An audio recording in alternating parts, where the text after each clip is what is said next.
Now, like other prophets, the perishing northern Israel and the perishing southern Judah are not a nation to be re-established in the world.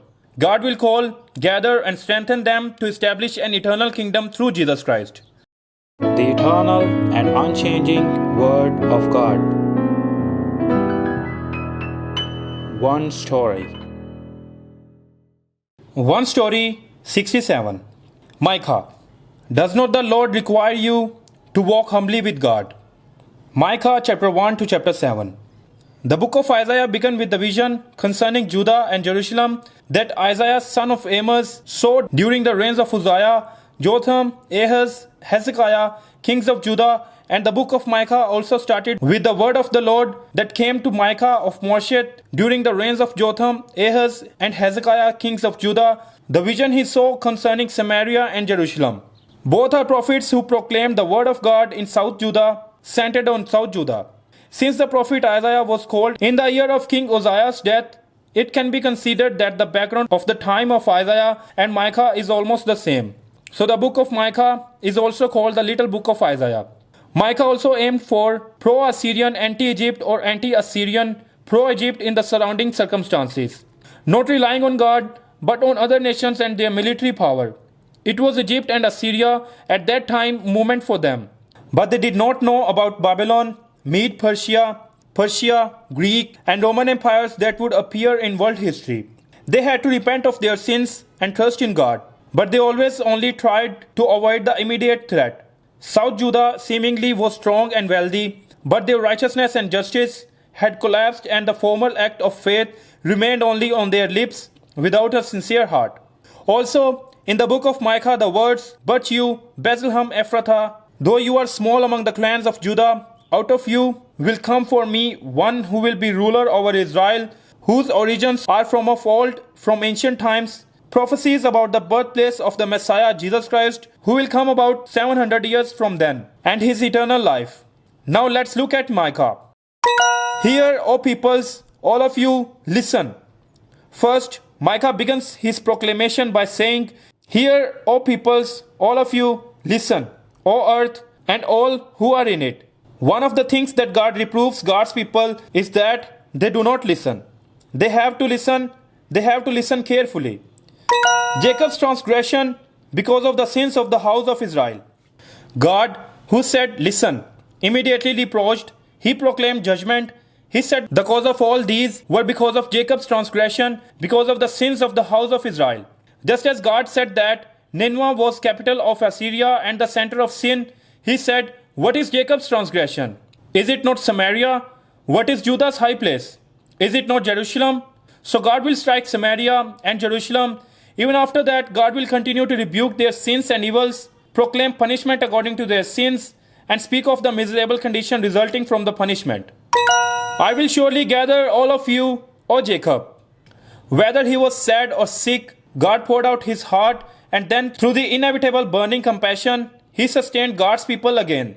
God will surely gather all of Jacob's tribe, but only those who remain will gather, and God will go ahead of them again.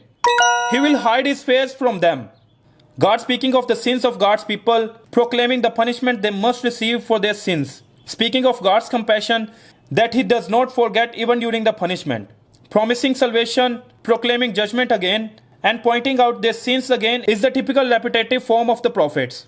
God again rebuked the leaders of the people and revealed their evil deeds. Thus, he said, at that time he will hide his face from them because of the evil they have done. Also, those who were called prophets shouted peace when they had an advantage and war when they had no advantage to these prophets. Therefore, night will come over you without visions and darkness without divination. They will be shamed because God will not answer. With the Spirit of the Lord, Prophet Micah said, "But as for me, I am filled with power, with the Spirit of the Lord, and with justice and might, to declare to Jacob his transgression, to Israel his sin." Micah asked the leaders of the people to listen. He said the rebellious leaders are who build Zion with bloodshed and Jerusalem with wickedness. Her leaders judge for a bribe, her priests teach for a price, and her prophets tell fortunes for many. Yet they lean upon the Lord and say, "Is not the Lord among us? No disaster will come upon us." Therefore, because of their sins, Zion will be plowed like a field. Jerusalem will become a heap of rubble, the temple hill a mound overgrown with thickets. Come, let us go up to the mountain of the Lord. Again, Micah's message changes from reproof and judgment to recovery and salvation. In the end, on the day of the Lord, the mountain of the Lord's temple, that is Jerusalem, will be established as chief among the mountains, raised above the hills, and peoples will stream to it. And many of the Gentiles will say, Come, let us go up to the mountain of the Lord, to the house of the God of Jacob. He will teach us his ways, so that we may walk in his paths. The law will go out from Zion, the word of the Lord from Jerusalem. There will be no wars again, and each person will sit under his own vine and under his own fig tree. There will be no one they will fear, because the mouth of Lord of armies said this. The Lord will rule from that day and forever. All the nations will walk relying on the name of their own God, but God's people will only walk by relying on the name of God. On that day, in the day of the Lord, God said, I will gather the lame, I will assemble the exiles, and those I have brought to grief. I will make the lame a remnant, those driven away a strong nation. The Lord will rule over them in Mount Zion from that day and forever. The Lord will redeem you out. God said God's people will return to God, although God's people cry out like the pain of a woman in labor because of God's punishment to come. But God said, writhe in agony, O daughter of Zion, like a woman in labor, telling them to bear the punishment. And they will leave Jerusalem and live in the fields and will be taken captive to Babylon. But will be saved from Babylon, the place of punishment and judgment, with God's strength and power, and through his love and grace, God will redeem his people from their enemies' hands. The Gentiles wanted to strike God's people and watch the destruction of Jerusalem with their eyes. They regarded the destruction of Jerusalem not as punishment for the sins of God's people, but because they were more superior and powerful. It is because they do not know the thoughts of God and God's plan. In God's time, those who struck God's people will fall, and Jerusalem, which fell, and God's people who were destroyed will receive strength from God. He will be their peace. After enjoying peace by restoring the relationship with God on this earth, it is to walk with God in that perfect place they will go to. That is why, but you, Bethlehem Ephrathah, though you are small among the clans of Judah, out of you will come for me one who will be ruler over Israel, whose origins are from of old, from ancient times, who said in addition to the prophecy of Messiah in Isaiah to embody the coming Jesus Christ, they will be fulfilling the period of punishment until the time when she who is in labor gives birth, and then the rest will return. And they will no longer rely on anything else, but will rely on the Lord's strength and in the majesty of the name of the Lord their God. Live as shepherds and will be securely, for greatness will reach to the ends of the earth. And the one who comes out of Bethlehem and rule over Israel will be the peace. Also, he will protect and deliver God's people from the Assyrians. The remnant of Jacob. Now, the remnants of Jacob who have returned because of God are like dew from the Lord, like showers on the grass. So they will no longer wait for man and mankind. They will also be strong like a loin among the beasts of the forest, like a young loin among the flocks of sheep. On that day, God will fight himself and destroy the horses, demolish the chariots, destroy the cities, and tear down all the strongholds. And he will destroy witchcraft, make them no longer cast spells, destroy carved images and sacred stones, and make them no longer bow down to the work of their hands, and take vengeance in anger and wrath upon the nations that have not obeyed God. Listen to what the Lord says. God again tells God's people to listen to God's word through the prophet Micah. He says to listen to God's accusation, and he said, My people, what I have done to you? How have I burdened you? Answer me. God goes on to say, I brought you up out of Egypt and redeemed you from the land of slavery. I sent Moses to lead you, also Aaron and Miriam. And he said, My people, remember what Balak, king of Moab, counseled, and what Balaam, son of Beor, answered. Remember your journey from Shittim to Gilgal, that you may know the righteous acts of the Lord. That's right. When we think about the times they have passed by discerning what is the good, joyful, and perfect will of God, without bothering God in order to constantly satisfy our sinful nature, without looking away from God in the world, God's goodness and mercy are great, and his righteousness is only grateful. What the Lord requires of you. Now God is telling what he really wants from his people. God said, With what shall I come before the Lord and bow down before the exalted God? Shall I come before him with burnt offerings, with calves a year old? Will the Lord be pleased with thousands of rams? with 10,000 rivers of oil? Shall I offer my firstborn for my transgression, the fruit of my body for the sin of my soul? He has showed you, O man, what is good, and what does the Lord require of you? To act justly and to love mercy and to walk humbly with your God.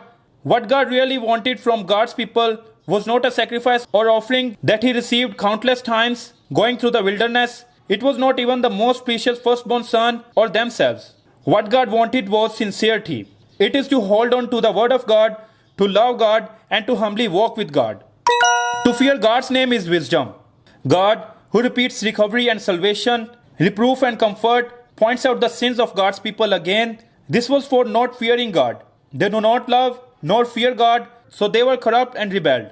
For them, reward and punishment were prepared. They must hear who appointed it. Their evil deeds were ill-gotten treasures, gathered with dishonest scales and a bag of false weights. They were full of violence, and their tongues spoke deceitfully. Therefore, God struck them and made them sick and destroyed them for their sins. They will eat, but not satisfied. Store, but have everything destroyed by sword. Plant, but will not be able to harvest. Press, but will not get the oil. And crush grapes, but will not drink the wine. This is because they followed statutes of Omri and all the practices of Ahab's house and followed their traditions. Eventually, God will run them and make them bear the scorn. Both hands are skilled in doing evil. God continuously pointed out their sins. Even if God looked for it, there is no first ripe fig that God craved. The godly ones have been swept from the land, and not one upright remains. All the crowds were skilled in doing evil with their both hands. Leaders asked for bribes, and the authorities were full of greed. So everyone did not hesitate to do evil, and no one dealt honestly, and no one seeked the truth. No one feared God, and no one loved another except themselves. For a son dishonors his father, a daughter rises up against her mother, a daughter-in-law against her mother-in-law. A man's enemies are the members of his own household. This is because when wickedness increases, love grows cold. I only hope for God. The remnant, the delivered, and the ones called by God will turn their eyes to God. During all those punishments and judgments, they will suffer in this world, but will not try to overcome it with the world's power and instead realize that the cause is due to their sins, repent to resolve the cause and recover, and they will dwell in God as God's people. They will confess, but as for me, I watch in hope for the Lord. I wait for my Savior. My God will hear me. Do not gloat over me, my enemy. Though I have fallen, I will rise. Though I sit in darkness, the Lord will be my light. Because I have sinned against him, I will bear the Lord's wrath. Until he pleads my case and establishes my right, he will bring me out into the light. I will see his righteousness. Then my enemy will see it and will be covered with shame. She who said to me, "Where is the Lord your God?" My eyes will see her downfall. Even now, she will be trampled underfoot like mire in the streets. Have compassion on us again. Again, we have to remember the time when Micah was written. It was a time when they were firmly experiencing God's punishment during the reign of King Hezekiah, who feared God. After Judah's king Jotham's time, who received the evaluation, he did what was right in the eyes of the Lord, just as his father Uzziah had done. But unlike him, he did not enter the temple of the Lord. The people, however, continued their corrupt practices. And the time of King Ahaz received the evaluation. In his time of trouble, King Ahaz became even more unfaithful to the Lord. He offered sacrifices to the gods of Damascus, who had defeated him. For he thought, since the gods of the kings of Aram have helped them, I will sacrifice to them so that they will help me. But they were his downfall and the downfall of all Israel. Ahaz gathered together the furnishings from the temple of God and took them away. He shut the doors of the Lord's temple and set up altars at every street corner in Jerusalem. In every town in Judah he built high places to burn sacrifices to other gods and provoke the Lord, the God of his fathers, to anger. At this time, through prophet Micah, God pointed out their crimes, proclaimed God's punishment for those crimes, and at the same time spoke of God's sovereign salvation plan.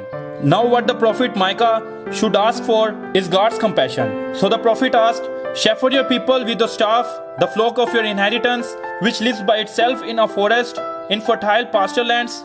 Let them feed in Bashan and Gilead as in days long ago. Who is a God like you, who pardons sin and forgives the transgression of the remnants of his inheritance? You do not stay angry forever, but delight to show mercy. You will again have compassion on us. You will tread our sins underfoot and hurl all our iniquities into the depths of the sea.